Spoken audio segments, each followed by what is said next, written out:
میرے پیارے سننے والوں، ایک بات بتاؤں، تم وہ کام کر کے آئے ہو جو کسی نے نہیں دیکھا۔ کمرے میں اکیلے تھے، آنکھوں نے دیکھا کسی اور نے نہیں، ہاتھوں نے کیا کسی کو پتہ نہ چلا، لیکن تم جانتے ہو تمہارے اندر ایک چیز اب بھی کانپ رہی ہے، وہ تمہارا دل ہے، کیونکہ تم جانتے ہو ایک ذات ہے جس نے دیکھ لیا، جس کے سامنے اندھیرا بھی روشن ہے اور دیواریں بھی شیشے کی طرح ہیں۔ وہ ذات ہے اللہ کی۔ آج میں تمہیں ایک ایسی کہانی سنانے جا رہی ہوں جو سننے کے بعد تم بھول نہیں سکو گے۔ ایک تاجر جو سوچتا ہے کہ کسی نے نہیں دیکھا، ایک یتیم بچی جسے اللہ نے کبھی تنہا نہیں چھوڑا، اور وہ رات جب تاجر کو پتہ چلا کہ اللہ کا خوف وہ چیز ہے جو دولت سے نہیں عاجزی سے ملتی ہے۔ تیار ہو جاؤ، کیونکہ یہ کہانی آپ کا دل ہلا کر رکھ دے گی۔ شہر تھا نور پور، اور اس شہر کا سب سے بڑا تاجر تھا سلیم ابن قاسم۔ سلیم نے اپنی محنت اور ایمانداری سے کاروبار شروع کیا تھا۔ لوگ کہتے تھے سلیم جیسا ایماندار تاجر پورے شہر میں نہیں ہے، لیکن وقت نے کروٹ لی، دولت بڑھی اور دولت کے ساتھ غرور بھی آ گیا۔ اب سلیم یہ سوچنے لگا کہ قانون صرف غریبوں کے لیے، طاقتور کا کوئی حساب نہیں۔ ایک دن اس نے اپنے محاسب ناصر سے کہا، ناصر، اب میں نے فیصلہ کر لیا ہے، جو غریب میرے ساتھ قرض ادا نہیں کر پائے گا، اس کی زمین، مال سب ضبط کر لیا جائے گا، کوئی معافی نہیں، یہ کاروبار ہے۔ ناصر نے سر جھکا لیا، لیکن اس کے دل میں کوئی کسک سی رہ گئی۔ ایک چھوٹا سا گھر اسی گاؤں میں تھا، ایک بیمار عورت رقیہ، اس کی بیٹی زینب جو صرف 7 سال کی تھی، بڑی بڑی آنکھیں، چھوٹی چھوٹی دعائیں کرتے ہوئے ہونٹ۔ زینب کے والد کا انتقال 2 سال قبل ہو گیا تھا۔ انہوں نے سلیم تاجر سے قرض لیا تھا مکان بنانے کے لیے۔ اب رقیہ بیمار تھی، کھانسی رک نہیں رہی تھی، اور گھر میں نہ دوا تھی اور نہ آرام اور نہ صحت والا کھانا۔ ایک رات رقیہ نے زینب کو پاس بلایا، بیٹی آئی، ماں نے گلے لگا لیا۔ رقیہ نے کانپتی آواز سے کہا، زینب بیٹی، میری طبیعت کچھ مجھے صحیح نہیں لگ رہی، میرا دل بہت گھبرا رہا ہے۔ زینب نے کہا، امی، آپ ایسے نہیں بول سکتی، مجھے آپ کی بہت ضرورت ہے۔ رقیہ نے فوراً اپنی بیٹی کو چپ کراتے ہوئے اپنی بات پوری کرنا چاہی۔ میری بات سنو، مجھے ایک کام کرنا ہے۔ رقیہ نے اٹھ کر ایک پرانی پوٹلی نکالی، اسے کھولا، اندر تھے کچھ پیسے اور ایک کاغذ۔ یہ سلیم تاجر کا قرض ہے، تیری پیدائش سے پہلے کا، تمہارے ابا نے کہا تھا جب بھی ہو اسے ادا کر دینا۔ بیٹی، تو اگر کبھی بڑی ہو، تیرے پاس پیسے آئیں، سلیم تاجر کو یہ ضرور دے دینا، ورنہ میری روح بے چین رہے گی، اور یاد رکھنا، اللہ کا خوف رکھنا، وہ کبھی تنہا نہیں چھوڑتا۔ وہ رات رقیہ کی زندگی کی آخری رات تھی۔ صبح زینب اکیلی تھی، پوٹلی اس کے پاس تھی اور ایک امانت جو ایک چھوٹی بچی کے کندھے پر تھی۔ رقیہ کے مرنے کے بعد سلیم تاجر کو خبر ہوئی۔ اس وقت وہ قرض صرف 5 تولہ سونا تھا۔ ناصر نے کہا، صاحب، رقیہ تو گئی، اب گھر زینب کا ہے، کیا آپ قرض معاف کر دیں گے؟ سلیم نے فائل دیکھی، حساب لگایا، پھر وہ کام کیا جو اس پوری کہانی کا سب سے بڑا لمحہ تھا۔ اس نے کہا، معافی؟ قرض معاف کرنا کاروبار نہیں ہوتا۔ 5 سال کی مدت گزر چکی ہے، اب سونے کے ساتھ وہ گھر بھی ہمارا ہے، زینب کو نکالو وہاں سے۔ ناصر لرز اٹھا، اس کے پیر زمین پر کانپ رہے تھے۔ صاحب، وہ صرف 7 سال کی بچی ہے، یہ میرا مسئلہ نہیں ہے، قانون ہمارے ساتھ ہے۔ وہ گھر زینب کے والد نے پوری میری زندگی کی کمائی سے بنایا تھا، سلیم نے قبضہ کر لیا۔ ایک رات میں زینب بے گھر ہو گئی۔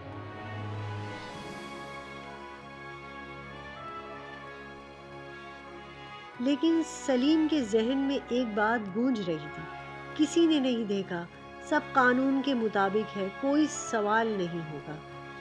لیکن شاید اسے یہ نہیں پتا تھا کہ اللہ دیکھ رہا ہے، اور اللہ کا حساب نہ قانون کی کتابوں سے ہوتا ہے نہ تاجروں کی فائلوں سے۔ سلیم تاجر کی دولت اور بڑھی، محل بن گیا۔ بازار میں اس کا نام سیٹھ جی رکھا گیا، لیکن اندر سے سلیم کھوکھلا ہو چکا تھا۔ بیوی چلی گئی، بیٹے کو کاروبار میں نقصان ہوا، ایک کے بعد ایک مصیبت آتی گئی۔ پھر ایک رات اس کا سب سے بڑا گودام جہاں سالوں کا مال تھا آگ لگ گئی۔ سلیم اس رات محل کی چھت پر کھڑا، آگ کی لپیٹیں دیکھ کر وہ پہلی بار برسوں میں رویا، اور اسے چھت پر ایک یاد آئی، زینب، وہ 7 سال کی بچی، وہ گھر جس سے اسے نکال دیا گیا تھا۔ اس نے فوراً ناصر کو آواز دی، زینب۔ ناصر گھبرا گیا، حضور زینب کون؟ وہ بچی کہاں گئی؟ ناصر نے جھک کر کہا، صاحب وہ یتیم خانے میں تھی، پھر وہاں سے چلی گئی۔ سلیم کے ہاتھ کانپنے لگے۔ سلیم نے فوراً حکم دیا، زینب کو ڈھونڈنا شروع کرو۔ ہفتے گزرے، مہینے گزرے۔ ایک دن اس کے آدمی نے خبر دی، ایک لڑکی ہے شہر کے باہر جو یتیموں کے لیے لنگر چلاتی ہے، اس کا نام زینب ہے۔ سلیم خود چل کر زینب کے پاس گئے۔ ایک چھوٹی سی جگہ، دیواریں سادہ، زمین مٹی کی، لیکن وہاں دسترخوان بڑے بڑے بچھے ہوئے تھے جس پر مظلوم، مسکین، یتیم بیٹھے تھے۔ ایک عورت کھانا پروس رہی تھی، سادہ لباس، چہرہ پرسکون، وہ سکون جو صرف انہیں ملتا ہے جو اللہ کے سامنے گڑ گڑاتے ہیں اور روتے ہیں۔ سلیم نے پہچان لیا، یہ زینب ہے۔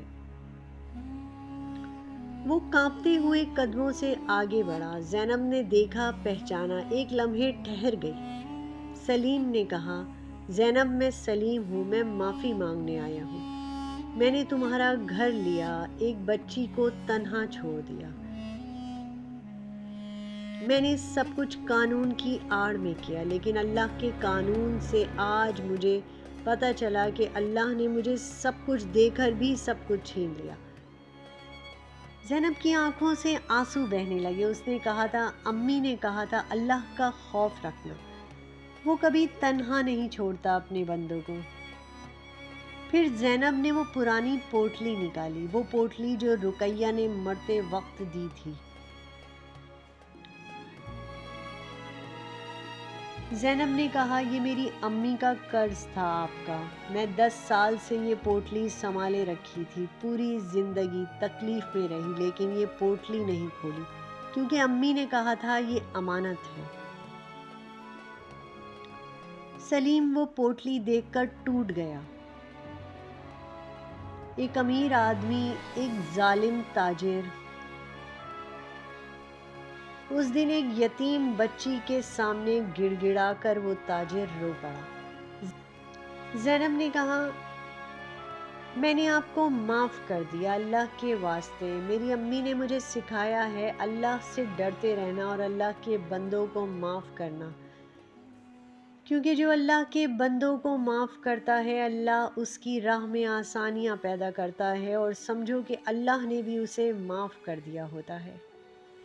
یہ ہے نشانی معاف کرنے کی۔ جب آپ کی راہ میں آسانیاں پیدا ہونے لگیں تو سمجھیں اللہ آپ سے راضی ہے۔ سلیم نے اپنا پورا بچا کچا مال اس لنگر میں لگا دیا۔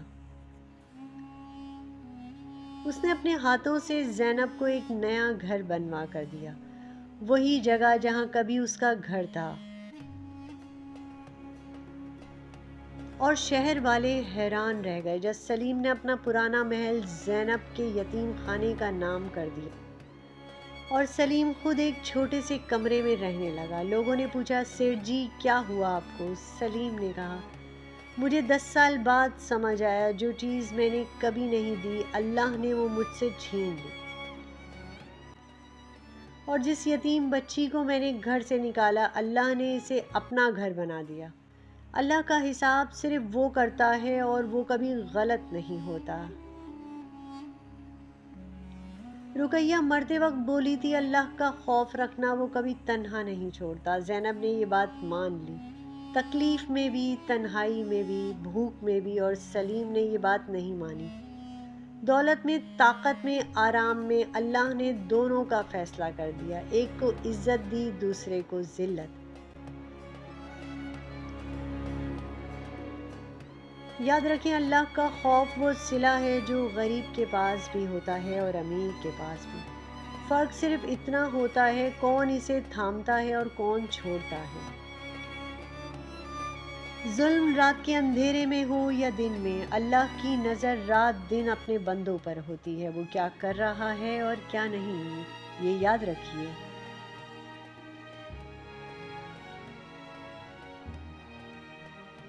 جس نے ذرہ برابر بھی نیکی کی ہوگی وہ اسے دیکھ لے گا، اور جس نے ذرہ برابر برائی کی ہوگی وہ اسے بھی دیکھ لے گا۔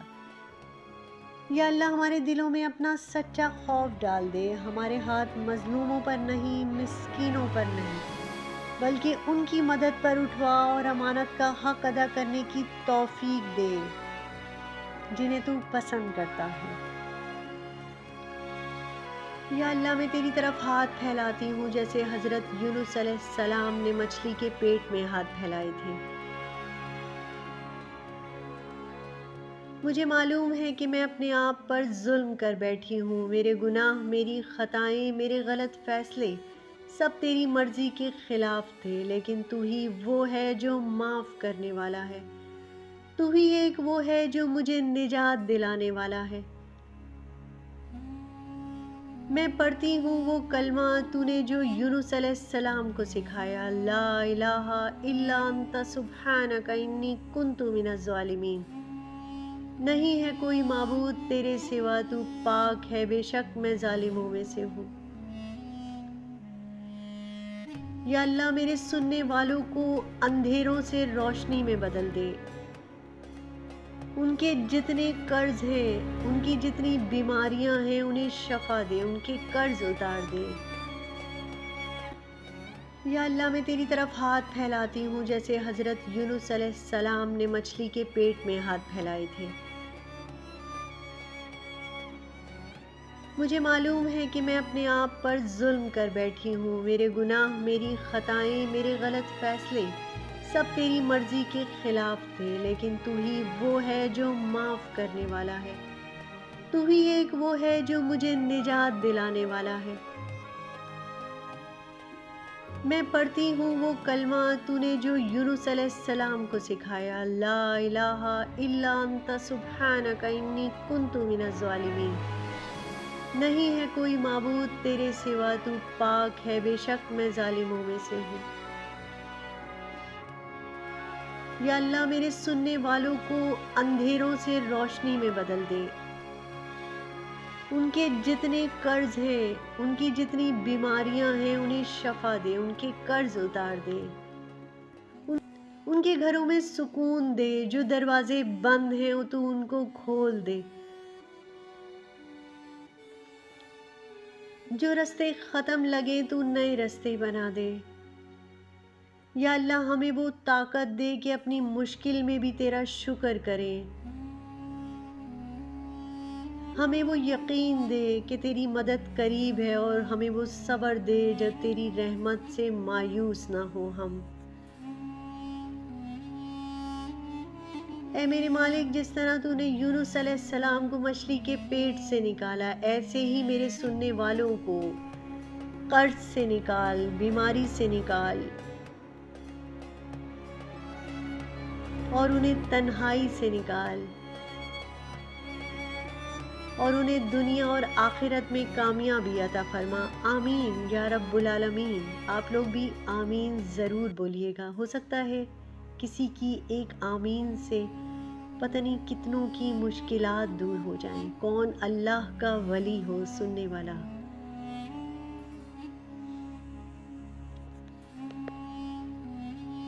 شکریہ۔